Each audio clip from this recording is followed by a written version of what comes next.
नमस्कार दोस्तों, मैं सीएस सौरभ सक्सेना और स्वागत करता हूं आपके हमारे इस YouTube channel CS Saurabh Saxena में, जहां हम बात करते हैं गवर्नमेंट स्पॉन्सर्ड स्कीम्स की, टैक्सेशंस की, अलग अलग तरीके की रजिस्ट्रेशंस की, फार्मर प्रोड्यूसर ऑर्गेनाइजेशंस की और बहुत सारे स्कीम्स के बारे में। और आज का भी हमारा टॉपिक किसानों से रिलेटेड, फार्मर से रिलेटेड है।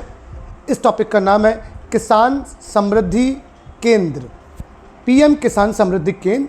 और आज हम इस टॉपिक में किसान समृद्धि केंद्र के बारे में बात करेंगे।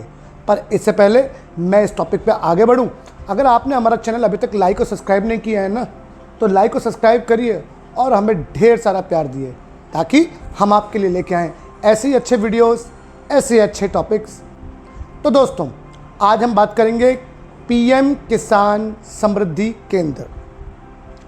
चलिए इसको थोड़ा डिटेल से समझते हैं कि पीएम किसान समृद्धि केंद्र या सेंटर क्या है।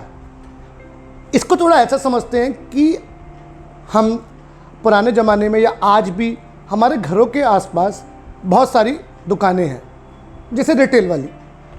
उधर अगर आपको चीनी चाहिए, चावल चाहिए, आटा चाहिए, आपको गेहूं चाहिए, सब कुछ वो दुकान पे उपलब्ध है।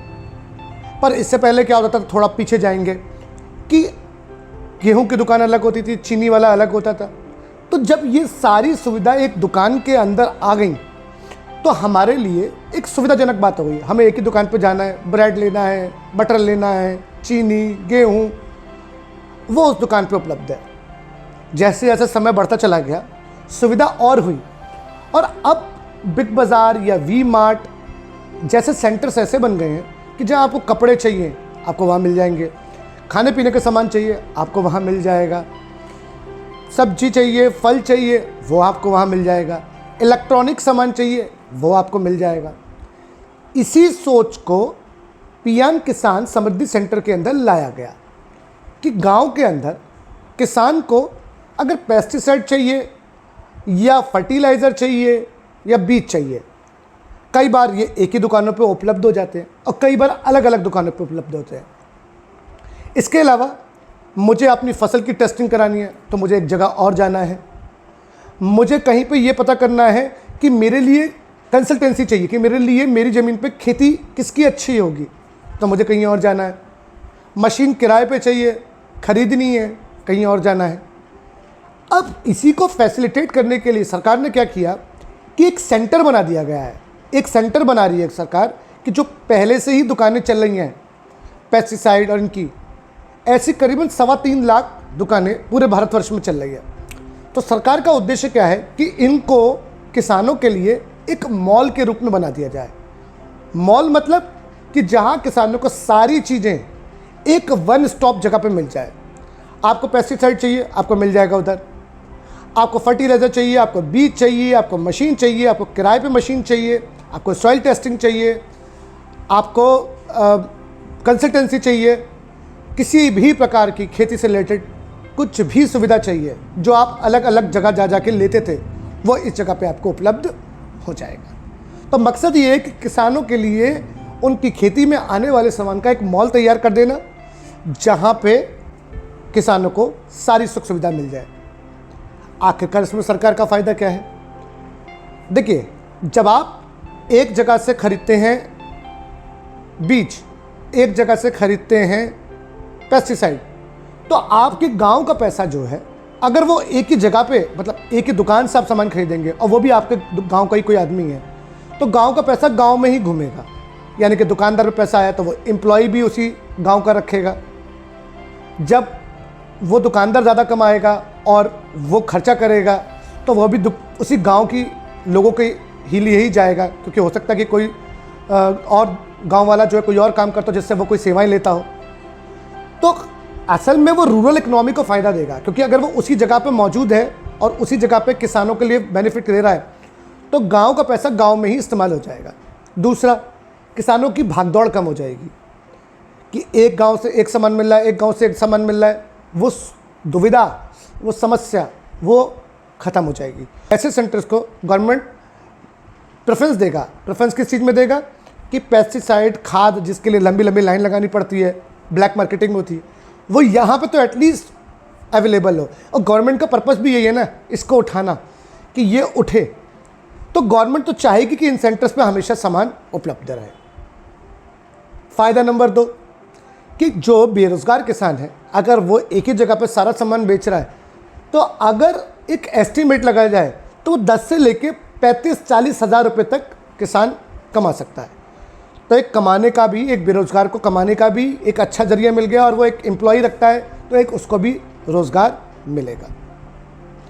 फ़ायदा नंबर 3 कि अगर एक मन में संशय आता है कि अगर मेरी ये दुकान नहीं चली तो, देखिए इसी के लिए सरकार क्या कर रही है कि अगर आपकी दुकान नहीं चलती है तो सरकार आपसे सामान वापस ले लेगी। तो लॉस के चांसेस जो हैं वो कम हो जाता है कि अब मेरा व्यापार नहीं चला तो मेरा कितना लॉस होगा, तो लॉस बहुत ही कम हो जाएगा। क्योंकि इस योजना के अंदर आते ही अगर आप कोई केंद्र खोलते हैं तो फ़ायदा ये मिल जाएगा कि अगर आपका सामान नहीं बिकता है तो जिससे आपने बीज खरीदा है या खाद खरीदी है वो आपसे ख़रीदने को तैयार है, वो आपसे ख़रीदेगा। तो इससे होगा ये कि आपके लॉस के चांसेस जो हैं वो कम हो जाएंगे। फ़ायदा नंबर 4 ये है कि अगर आप एक बात सोच के देखिए कि अगर आप देखें कर्नाटक और केरल में क्या हो रहा है कि सरकार कोशिश कर रही है कि गांव के लिए पेट्रोल की या डीजल की जो ज़रूरत होती है वो क्यों ना इन केंद्रों के जरिए हो जाए। अभी ये सैंपल बेसिस पे चल रहा है।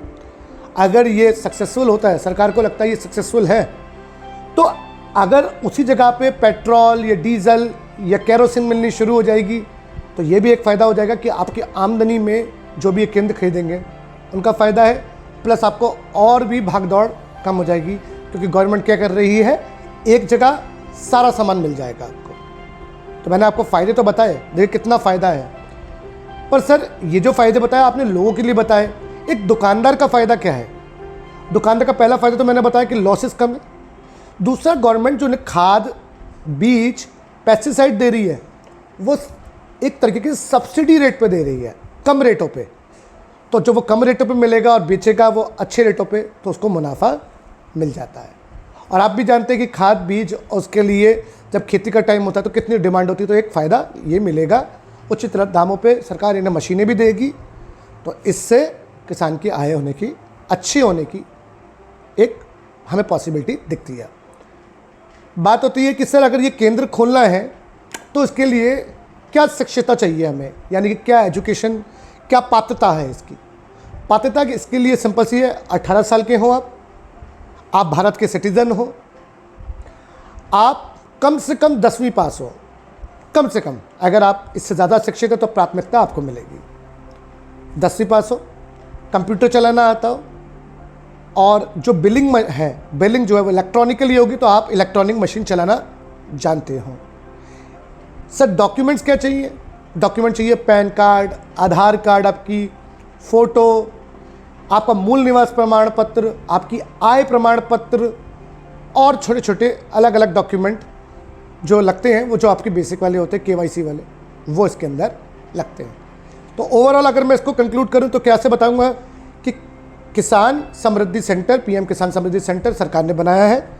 इसके अंदर आप अपनी छोटी दुकान को, जिसमें आप पेस्टिसाइड या फर्टिलाइज़र या सीड्स बेच रहे हैं, उसे एक बड़ी दुकान, एक बड़े मॉल में तब्दील कर सकते हैं, जहां किसानों को मशीन, टेस्टिंग, फर्टिलाइज़र, पेस्टिसाइड सब कुछ एक दुकान पे मिलेगा, और वो भी उचित रेटों पे। और सरकार इन दुकानों को भी सब्सिडी रेट पे सामान मुहैया कराएगी। इन दुकानों से आपका फ़ायदा ये है कि आपका कम से कम 10 से 35 हज़ार रुपये का एक अनुमानित आपको इनकम होगी प्रति महीना। और अगर लॉस होता है तो सरकार आपसे ये सामान वापस खरीद लेगी। सरकार का लक्ष्य है कि जो 3.25 लाख दुकानें पूरे इंडिया भर में चल रही हैं उनको इसमें बनाना, और इन दुकानों को पेस्टिसाइड या सीड्स देने में प्राथमिकता देना। तो दोस्तों, आज मैंने बात करी PM किसान समृद्धि केंद्र के बारे में। और अगर आपको ऐसे ही वीडियो चाहिए ना, और अगर आपको किसी स्कीम के बारे में जानना है तो कमेंट सेक्शन में हमें बताइए कि आपको किस स्कीम के बारे में जानना है। हम आपके लिए वो वीडियो लेके आएंगे। पर अगर आपने हमारा चैनल लाइक और सब्सक्राइब नहीं किया ना, तो अभी लाइक करें, सब्सक्राइब करें और हमें ढेर सारा प्यार दें। Thank you.